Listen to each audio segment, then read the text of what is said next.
kecing lang kun hun menteri ke Sorkar jela kala muncur ye kecing terwa ban pynbeit ye Meghalaya Settlement of Arrears hapoh ke State Taxation Act Amendment Ordinance arjar ar uba lakman remboi menteri badi khmi ke kampo ye ke Sorkar jela haba kran shkilat thai khbor ding kecing lang ulang ba jela Meghalaya kala pentri kami one time settlement of tax henry gidon ki por ba gibriu company ni ki agency kila dap siu katukan ni persen khajna henry kimla pughoy lut uba remboi lo ang ba ni chupin bet kan penla igrushmet ni ginong khayi ban siu khajna ba Sorkar jela kan yo pisa kom ba khar ar klur tengka nai khajna barang sateng. Sometimes settlement of the taxation department for those people who have a liability to pay to the government have been passed by the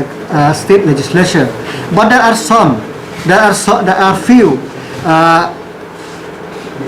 persons who have the liability who are willing to pay because of the last date have been over. They cannot pay, even if they are willing to pay. But this is not the extension of the scheme. This is the action, just the time to pay for those people who have expressed their willingness to pay and who have already paid partially to their dues to the government. So these are the things which need to be completed to complete the process. That's why the taxation department come with this request to the cabinet, and the cabinet has approved that request to settle this scheme once for all.